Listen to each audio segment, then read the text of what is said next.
over 26 of those years have been right at the Sagadahoc County Sheriff's Office. I've held a multitude of roles while at the Sheriff's Office.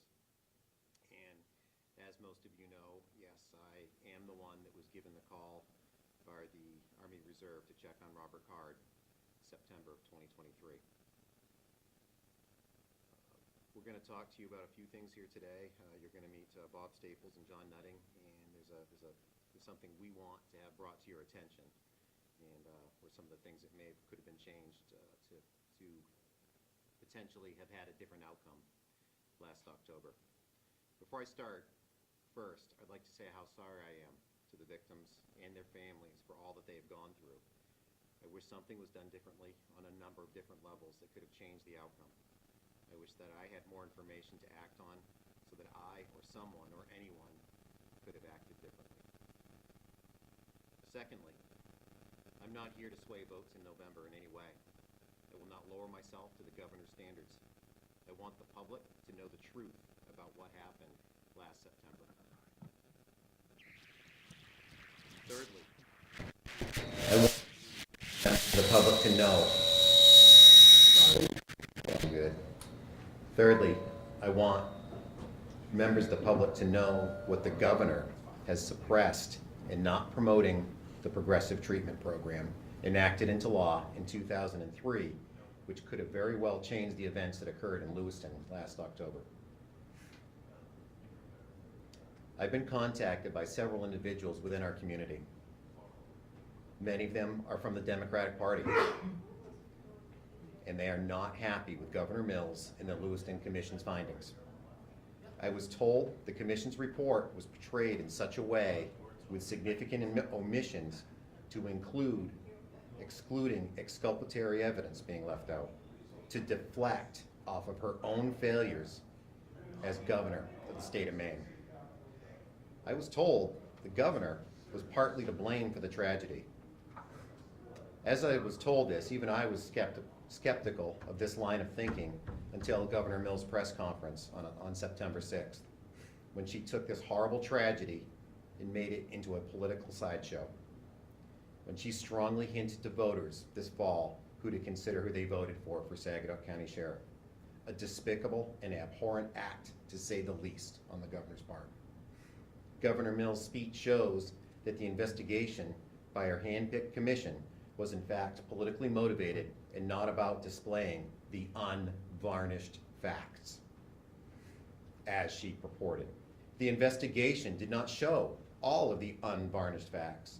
They only displayed what they wanted to support her in the commission's agenda to deflect.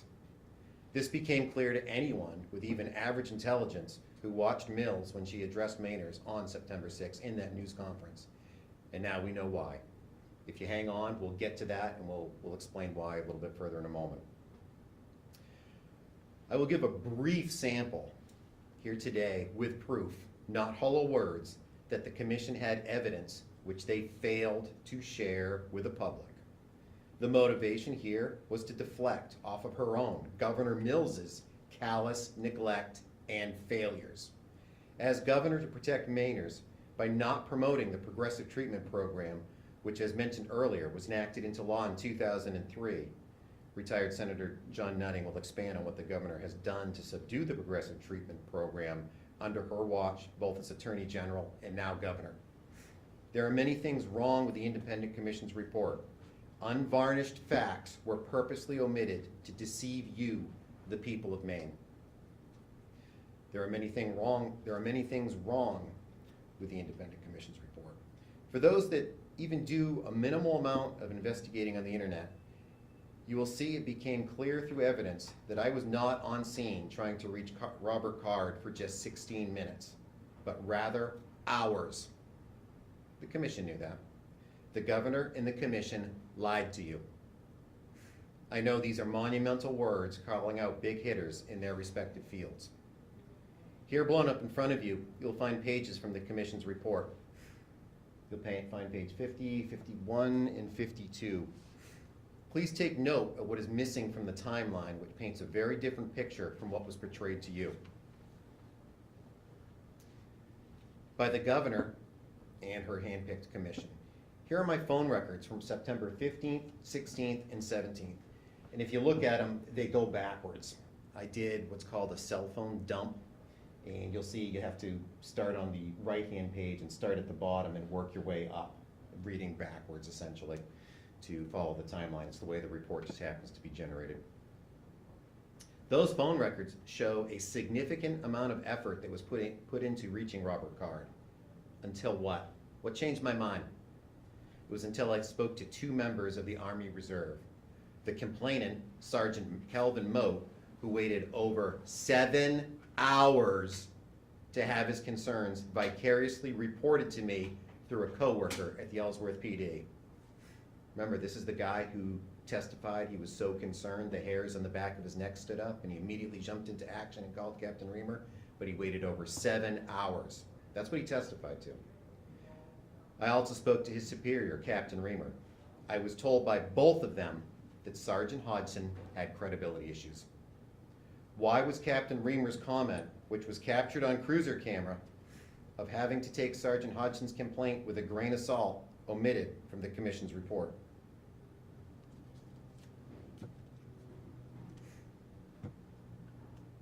And that initially came when we went to try to fact check it.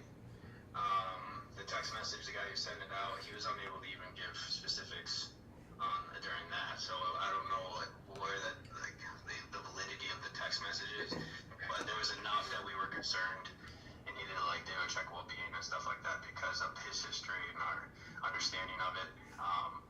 And obviously when anyone texts anything like that, we obviously need to take it very seriously, but also taking it with a grain of salt as well.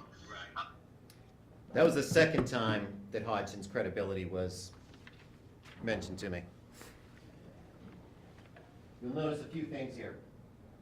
So going into, notice my phone records first. We'll start with those and what I knew at the time. I'm on scene in the morning, a little before 9 o'clock. I call the communication center in Augusta, ask for another unit, have some phone calls from my own communication center. I call Two Bridges Regional Jail. During this time, I tried to make contact with Mr. Card. I never leave the scene. I'm on scene this entire time, and if that cruiser cam video that you see, I'm not standing outside his door the whole way, but I'm staring at the end of his driveway the whole time. I'm either in his driveway or staring at the end of it. The Commission omits that from their report. You gotta ask yourselves why. They also omit from the report that I called my lieutenant, had a long conversation with him. Reached out to Two Bridges Jail again. I'm trying to get more information, another phone number. I do call Robert Card right here at 10:01, and I'm not able to speak with him. You'll see that I wind up talking to Lieutenant Quinn again at 10:30. I've asked at this point for another deputy to come out from home because I'm going to be tied up for an unforeseen amount of time. I'm going to be tied up potentially all day. Deputy Mark Anderson is called out from home, and he comes out and covers the road. Then I'm finally able to talk to the guy whose hairs stood up on the back of his neck at very quickly at 10:35. We had an 18-second conversation. That's an answered call from him because I tried to reach out to him through other sources. And I say, I've got to call you back. I'm right in the middle of something. I had the other phone going and the radio was going. And then I call him back. We have a 3-minute, 18-second phone call where he told me, among other things, that the military is looking to have Robert retire on the conditions he gets some mental health treatment. That was put in my report. I didn't imagine that on September 16th when I wrote it in there before the October tragedy. It's reflected here. This is proof. This is what the Commission has. How is it that we jump from 10:31, I'm talking with Saco PD, 10:31, Saco PD, and then I jump to 10:46? They're missing some steps. They do that on purpose. There's a lot that happened between 10:31, Saco PD, there's Sergeant Moat, and then eventually, I do talk to Captain Reamer at 10:46. They omit that. That piece of the tape that I just played for you from our cruiser conversation, they also choose to omit that from the conversation that I have with Captain Reamer. That's this spot down here, 10:46, Skolfield and Reamer spoke by phone. They leave out the grain of salt aspect. Why do they do that? Those are unvarnished facts that they chose to remove from their report. They also omit from their report Sergeant Moe testified on March 7th at 3 hours, 57 minutes and 18 seconds, he got the text from Sergeant Hodgson at 2:04 in the morning. This is a minor transgression, but it just shows sloppy work. This is not a fact. They did not get it at 2:30 in the morning. They got it at 2:04. Here is the text. It says it right on it. That's sloppy work. Notice they don't put the time either. He testifies he sees the text when he wakes up, like a normal person who sleeps during the night, at 7:17. 3 hours, 57 minutes, 18 seconds. At 7:17, he sees the text. The commission chooses to omit it from their report, hide this unvarnished fact from the public on purpose. Because that's 7 hours. That's a long time to be so concerned the hairs in the back of your neck are standing up and doing nothing about it. The commission chooses not to recognize that.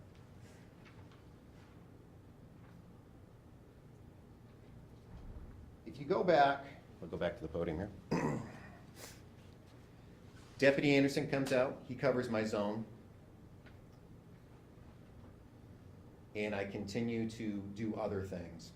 If you go back and watch the testimony myself on January 25th, you'll see that I, along with others, were failed to ask a question about, we were asked a wide variety of questions regarding trainings and programs related to mental health resources for those in need.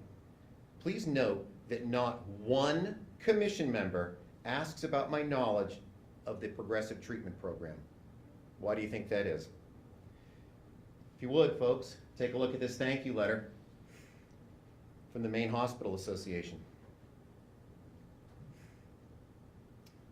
They specifically thank Dr. Bader for her stewardship and the work in support of the group, in support of LD 1993 and 1994. Both bills to strengthen the progressive treatment program. This Dr. Bader is the same Dr. Bader that Governor Mills picked to be on the commission. Why was she picked and then told why did she not bring it up? It's to deflect blame. Dr. Bader was and is familiar with the progressive treatment program, but not once asked why it was not utilized or if any member of law enforcement knew of its existence. Why? I suspect that she, along with her commissioners, her co-commissioners, were told to not bring it up. Had I been given the facts of Robert Card's condition, all of the facts of Robert Card's condition, which I was not, had I been trained on the progressive treatment program, maybe I or a number of others could have helped the process get started to get Card the help he needed and avoided the tragedy in Lewiston. Beginning the yellow flag process was impossible, as outlined in Sheriff Joyce's letter to the Judiciary Committee.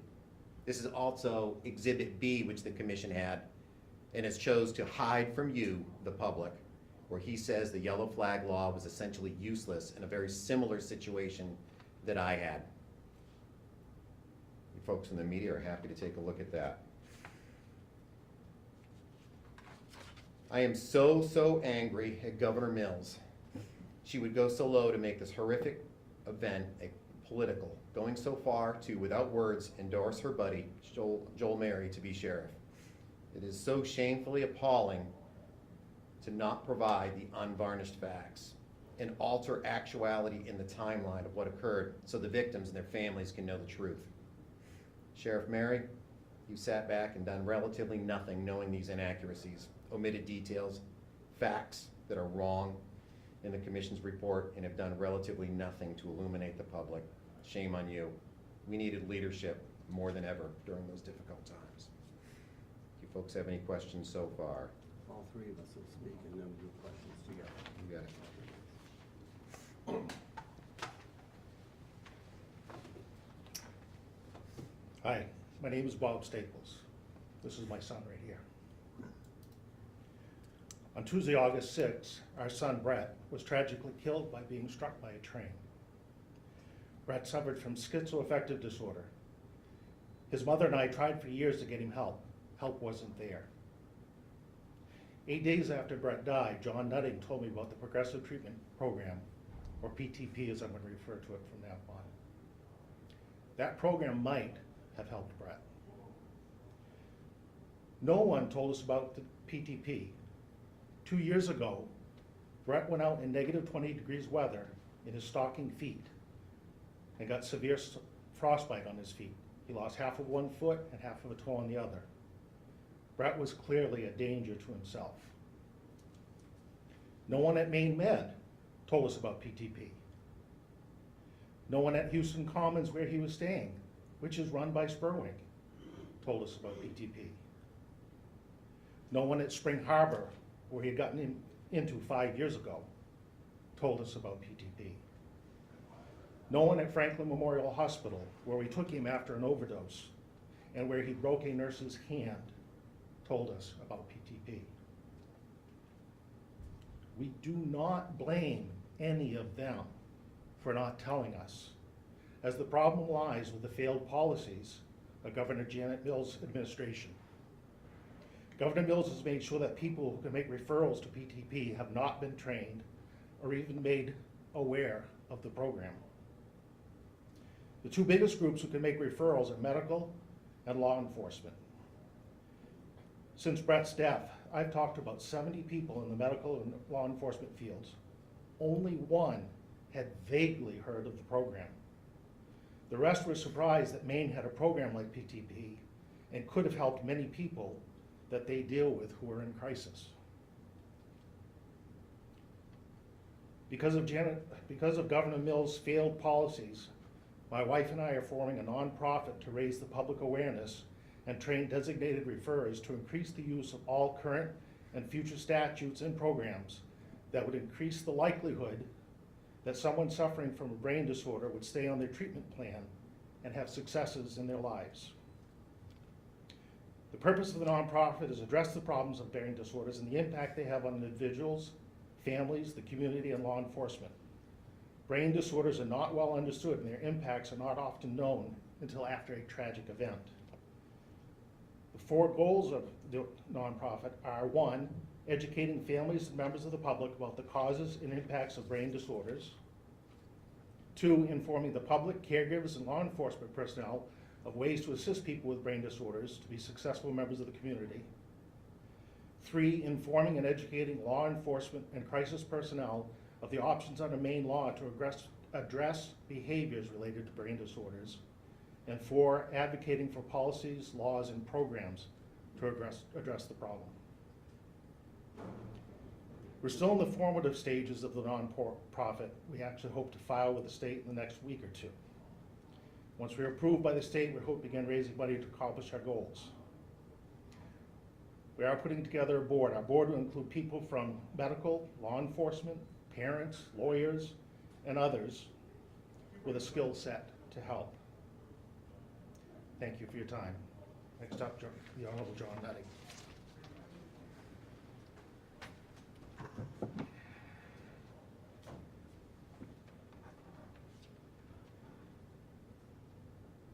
As a member of the Maine Senate, myself and State Senator Peter Mills, the lead co-sponsor of the PTP bill, passed this bill in 2003 and then enhanced the bill in 2010.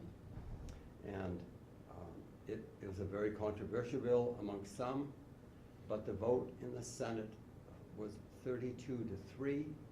The vote in the House was 117-31.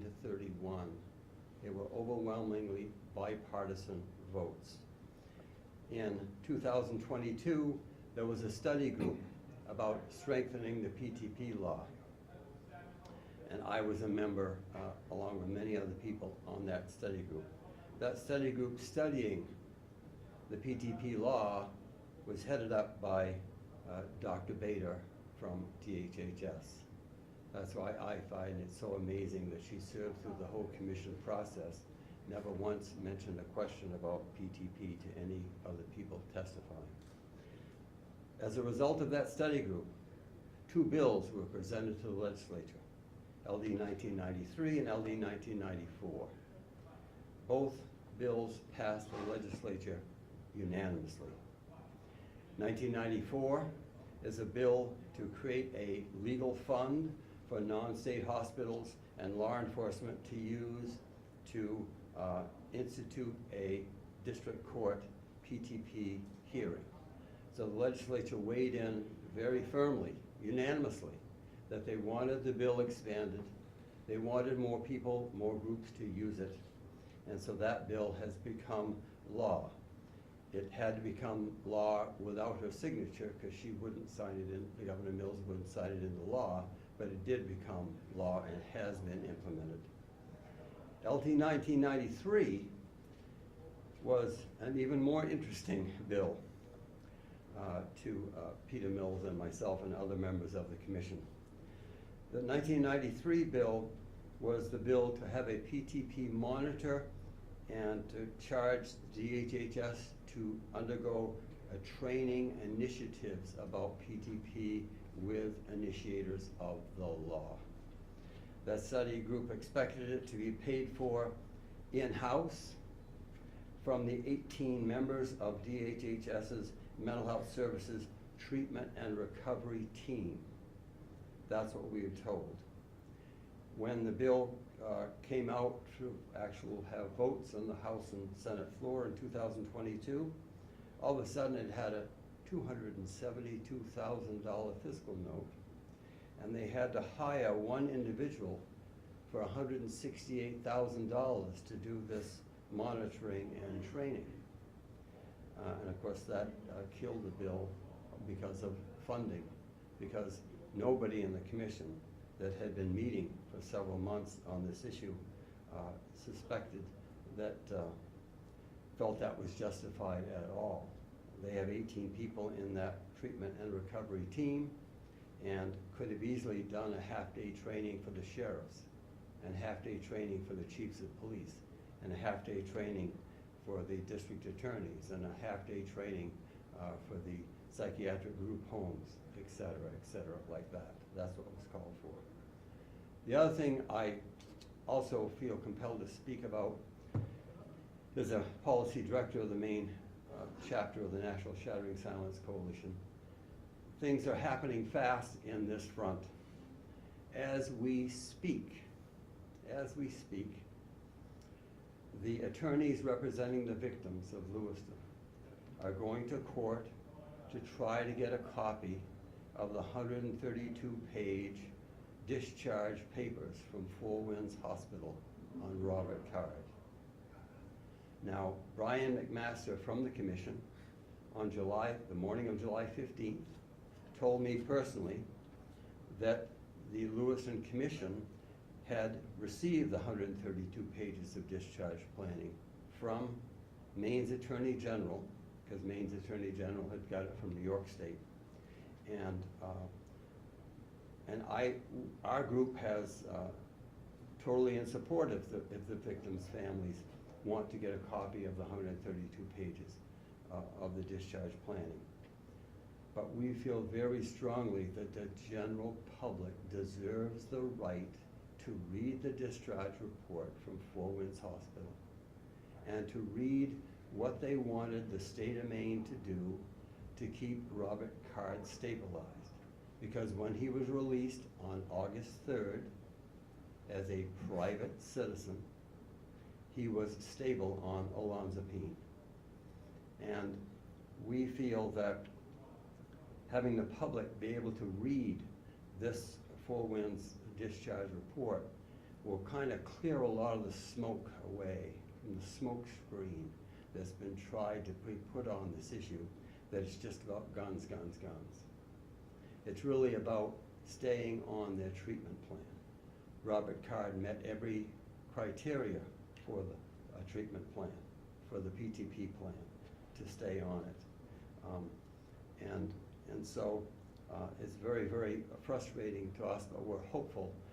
We also have found out that the Maine Press Association is trying to take legal actions to make sure that the public gets a copy and gets a chance to read this discharge plan. They clearly stated that they wanted Robert Card to be kept on this treatment plan. Now, I served in the Army Reserves myself a few years ago, back in the 70s. And our commander, Commander Boothbay, at the end of our 2 weeks active duty training every summer, when we ran Fort Dix for 2 weeks, 2.5 weeks. When we got back to the reserve unit in Lewiston, really went to great lengths to make sure we understood that when our active duty training was done, that we were a private citizen the next 11.5 months. And that's been that way since 1908, when the Army Reserve federal law was passed. Now, they may change that law in the future, and frankly, I'd be fine with me if they did. But on August 3rd, when Robert Card was released, he was a private citizen. They'd extended his active duty until his hospitalization was finished, which was fine. And it was really up to the state of Maine to make sure that he stayed on his treatment plan. Now, that involves law enforcement and everybody in the medical community and the families out there knowing the PTP law exists, which is a supported court order system that you will stay on your treatment plan with supports in order to stay in the community. And if you stop your treatment plan, you're green papered to a hospital. And so people have an over 90% rate of compliance under the PTP plan. So a lot is happening on this issue. This is even happening today, and I wanted to bring it forth in this press conference that we're in support of the victims getting this 132 pages, but we feel strongly the public deserves to know what's in it as well. And so thank you very much, and any one of us are happy to answer any questions you might have. Sergeant Skolfield, when you made contact with Robert Card, did you try to pull the yellow flag law? And can you explain to me what that was like, and were there any challenges with that? First of all, I never actually had contact with him. I attempted contact. I do believe he was likely home. His car was in the yard, could hear movement inside, likely a person. From what I understand, he lived alone. So I had every reason to believe it was him. Knocked on the door, talked through the door, no engagement. At that point, my hands are tied. You can't start the yellow flag process. One of the requirements for starting yellow flag, unlike PTP, was I need to be able to go, you're in protective custody. Back then, the commission is not honest when they tell folks I could have started the yellow flag process. That's a lie. And you folks, one of you folks can take that home with you. Sheriff Joyce spells it out clearly. They had a similar incident on December 5th, post-shooting, where they put more effort than any other law enforcement agency in the state of Maine to try to begin the yellow flag process, working with the prosecutors, getting a warrant that they knew that they weren't going to get signed off on. When they took it to the judge says, no, warrant denied.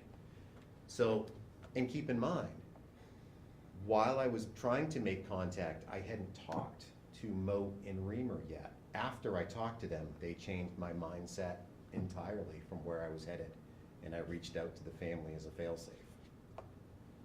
Yeah, I think if I could follow up on that. That's the difference between the PTP law and the yellow flag law. If a judge and the family had gone to a judge and concerned about Robert Card's psychological state, and a judge had ordered a PTP evaluation and a PTP district court hearing, and I distributed to everybody here the simple PTP application form that any member of law enforcement can fill out. The difference, the fundamental difference is if a PTP hearing is scheduled, then the individual must be brought in for evaluation. It's not optional. You don't have to have them come outside and lay a hand on them. PTP is different. It's stronger. It's easier to administer. And so it would have been easier to have him come forward for a PTP evaluation hearing, much easier than a yellow flag process. Do the upgrades to the yellow flag law make it easier to use it? The upgrades since after the shooting made it more like the PTP law. But at that time, you know, if they don't come outside, there's nothing you can do on a yellow flag, but there is something you can do. You can knock on the door and get them and bring them in for evaluation under PTP. Yes, ma'am. Mine is for Yes, Sergeant yes. Skolfield. Yes, sir. You're saying that you wish you knew more about this, about PTP, leading up to the tragedy. The report says that your office, the sheriff's office, could have sought an involuntary commitment or pursued the yellow flag order. So why are you suggesting this other option when the report makes clear you had other options, you just failed to use them? They do say that. They're not being honest. Go back and read the law. The first step to yellow flag was protective custody. That's step one. But if they're inside their dwelling, they have Fourth Amendment rights. I can't go kicking the door in. Had I kicked the door in and we engaged in any sort of a scuffle and he broke his arm, I'm liable for that. There's case law that supports that. So the PTP program is another avenue. You're basically getting a court order, if I understand this correctly, that the court is saying, Sergeant, Corporal, go see said subject. It's a court order, and we have to then. So now you have that legal mechanism to do it. The governor and the commission, they're lying to you. That's bold, blunt words. Read that. It spells it out clearer than any other incident. Is there a date on that? There is no date. It was after December 5th, and it was to the Judiciary Committee. I have another follow-up. You're saying that the commission is omitting information, that they're not including evidence that you say you have, that you did try longer than just a few minutes to reach Robert Card, to have that face-to-face interaction with him. You had an opportunity to share testimony, so wasn't it on you to try to prove that you did try to contact him for longer? I did, and I did tell them that. I told them I was there for hours. They have the radio logs, they have my camera footage. You've all seen the camera footage. If you look in the upper right-hand corner, it's got a date and timestamp. I can't alter that. The only one that can change the date and timestamp is an administrator who can access that portion of our video system. And I was a little surprised that no one from the press had caught that from my cruiser cam video. They say that I only tried for 16 minutes. That's not true. I stood outside his door for a period of time, but I did not stand outside it for 2 hours knocking on it. I backed away where I could observe his driveway and continued from there. You can see one of the phone calls was placed to him. You say that the commission is acting basically in a partisan manner. What motivation would the independent commission have to act in that way? Again, they were appointed by the governor, right? They were all appointed by the governor. This PTP program has kind of been a thorn in her side for a while. She clearly doesn't like it. How come it wasn't brought up? Dr. Bader knew about it. Go back and watch the testimony from January 25th. They never ask about it. They ask about a variety of other programs and DHHS tools in the toolbox, many of which we've never heard of either, but they never mention PTP. Why is that? And that's a question that I think that the governor should be asked. You've accused the governor of being political in your statements and supporting your opponent this November. And you said your comments are not political. This conversation is happening, this press conference is happening about a month before the election. Yeah, it is, and it's not by design. If it was after the election, I'd still be having it. The governor's comments were made on September 6th. We've met, we've tried to do it. We would have liked to have done it sooner. I would have liked to have done it more quickly. However, you know, when would you like us to have a press conference like this? On November 6th? I mean, we could, but I think it's appropriate for people to know the information sooner rather than later as things start fading into, you know, memories fade and things become part of the background. Again, this isn't about votes. This is not. I want people to know the information and what our governor and what her commission did. They got things wrong, and they did so purposely. That's a big deal. And unfortunately, that's a disservice to the victims and their families who should know the truth and how things are gonna proceed forward. Clearly, lawsuits are coming. We know that. And this evidence will unfold through the court system. So what is the governor's motivation for not wanting this PTP program to work or even be known about or utilized by folks? I'm gonna let on it? Senator Nutting answer that, because I think he's got a better handle on it. We found out in December of 2023, and I'm talking about we, the National Shattering Silence Coalition members in Maine, that the state of Maine is paying the Peer Support Advisory Council and the Peer Alliance to advise the state of Maine on the management of the mental health programs in our state. And those two groups have worked against the PTP law now, I've witnessed, for 23 years. They don't think anybody should ever be court ordered. If I had $5 for every time I've been told by a member of those groups that it's someone's right to be psychotic, I could buy a lot of funerals, a lot of flowers for people's funerals. Because that's what happens usually when they stay off their treatment plan. Nothing happens, tragedies happen. It may not be like times 18, it may be just one here or two there, or in young Mr. Card's case. And so those groups are in the department full-time, and they don't like the program. Dr. Skinner from the psychiatrist has testified many times before the legislature's Health and Human Services Committee that about 60% of schizophrenics and 30% of bipolar have something called anosognosia, a lack of awareness of their illness. Now that means that 60% of bipolar and 30% of schizophrenics do figure it out and do gain insight and do realize they need to be in a treatment plan, which is wonderful. But for those groups to say that everybody's going to be able to figure it out is not the case. And so I think that's where the opposition to the plan comes from. LD 1994, the fund for expanding the program so that law enforcement and non-state hospitals could have their legal fees paid for to initiate a PTP hearing, because there's some work to be done. This is an evidentiary hearing in front of a district court judge. And that did become law without a signature after she was told that if she vetoed it, it would be overridden because it passed unanimously. In 1997, there was a study done by Attorney General Janet Mills about why were so many people with brain disorders being shot and killed by law enforcement in the state of Maine.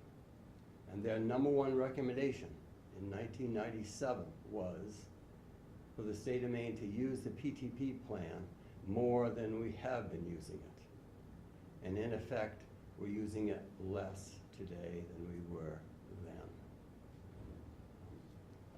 I'm familiar with Judge Milton Mack, who runs Kevin's Law in Michigan. That's kind of their, each state calls their PTP plan something different. Michigan calls it Kevin's Law. 48 states have a court-ordered plan for those with lack of insight. And Judge Mack just pointed out that in Michigan, in Genesee County, which is their largest county, it's a county of 400,000 people in Michigan. He just pointed out that there's 800 people under Kevin's Law in Genesee County, Michigan. So 800 out of 400,000. We have 1.35 million people in Maine. And the last we saw, Dr. Bader did the research and did it in 24 hours, thank goodness, and told us that in Maine we have 75 people on the PTP plan. You can see the huge difference from state to state. And so that affects the numbers of tragedies we have in Maine. Thank you. Sergeant Skolfield, obviously you tried to make contact with Robert Card. Your name's in the report, and for lack of a better term, Governor Mills called you out at a press conference. So I have to ask, do you feel remorse to what happened last October? Of course I feel bad for the families. Do I feel responsible for it? No, based on what was given to me at the time. I wish that I had been given the tools and the information to do something more, do something different. Again, Look at my commitment and my mindset before I spoke to Moat and Reamer. They told me something different. We've heard the tape of Captain Reamer rather. Sergeant Moat did not record. When he testified before the commission, he had amnesia. He suddenly couldn't remember our conversation other than I asked to go up the chain of command and that it was a very short phone call. That was his testimony. I might have the words backwards, but that's what he testified to. I've watched it many times. Well, that was a 3-minute, 18-second phone call, not as short as you think. And you can't change the fact that it was, the unvarnished fact, that it was 3 minutes, 18 seconds. And again, like I said earlier, I put in my report, the military was working with Card to get a retirement, working on getting him retired on conditions he gets some mental health treatment. We all know that Captain Reamer did not say that. I errantly gave credit to Reamer for saying that when I wrote my report. And I acknowledge that to the commission. Who's the other person I talked to? Moat. And Moat suddenly had amnesia about making that comment too. I didn't imagine it when I wrote it on September 16th, but the commission chose to omit it to remove that unvarnished fact. I'm getting real hung up on unvarnished fact because Governor Mills really hounded on it, and they leave out all these facts. It tells a different story. It's like saying, Jackie, you beat your neighbor's dog to death with 2 fatal blows from a baseball bat. You sound like a horrible person, don't you? As a result of your neighbor's dog attacking your 4-year-old daughter in the sandbox and dragging her around by her throat. That changes the whole tone. I'm not saying the extent is that extreme, but there is a change in the tone of what I did and why I did it. I've been a good cop for 31 years, and to suddenly think that now all of a sudden I'm just gonna go, I tried and walk away. That's not at all true. And she knows it. And so do that commission. So do every member in that commission. Sergeant, I think one of the implications of the commissioner report and even to some extent the Army report was that you didn't push, I guess, more aggressively to try to take him into protective custody. Mm-hmm. You said that you couldn't kick down his door, that would have been a constitutional violation. But are you saying that there were no other options for you at that time to try to take him into protective custody to push harder to do that? Because that would have allowed you to begin the yellow flag process. So there was another option, right? So remember Moat? We talked about him a lot. He was so concerned the hair stood up on the back of his neck, right? We're not gonna argue that. He testified to that. He was told in that 3-minute, 18-second phone call, I'm at a wall. He won't come out. He won't engage with me. He knew I couldn't go in because Moat himself is a cop. Been a cop in Ellsworth for what, 24 years, I think is what he testified to. At that point, he could have said, I didn't want to do this, but Card is enough of a danger that I now have to press charges. That would have triggered charges to be pressed either through Saco or Ellsworth or wherever Moat was to feel, the concern of those threats being real, or where the threats were made. The commission never really pins down where the threats were made, other than it was on Lisbon Street. They don't say whether it was Lewiston or Lisbon. They could have pursued charges and gotten a warrant. That would have allowed me to go through the door legally with them or on their behalf, but it would have been up to them. Now, here's my theory on that. Had they pressed charges, that would have jammed up their buddy. Remember, Robert Card is still their coworker, their colleague, their friend, who's thinking about retiring. And from my understanding, I've never served in the military myself, but I've talked to several people that have, that would have been detrimental to his retirement had he been charged with a crime. So they had a decision to make. Did they really believe it was gonna happen? Did they really need to do it and do the right thing? These guys that are cops, who took the same oath that I took, and think that he's okay? Because 5 weeks went by, nobody called my superiors and said, Sergeant Skolfield is really dropping the ball here. We are truly concerned about Robert. They could have conveyed that message to me as well. They could have said, no dude, this is the real deal. We're worried about him. Nope, it was completely the opposite that was portrayed to me. I could have camped out there all day. Remember, I made arrangements to do so and get him leaving the house. But after speaking to his commanding officers, cops, police officers, veteran police officers, they toned it down. Their testimony does not align with their actions. And a person of average intelligence can see that. Did that answer your question? Any other Anything else? questions anybody has? here again, what Bob Staples, who's just tragically buried his son, starting this nonprofit to raise awareness of the medical community, of law enforcement, of parents, that there is another option. We regard it as compassionate care for somebody with lack of insight is a supported court order. Isn't just doing nothing until a tragedy happens. So again, thank you very much for coming. We're around if anybody wants to talk to us further one-on-one. Again, thanks very much for coming today.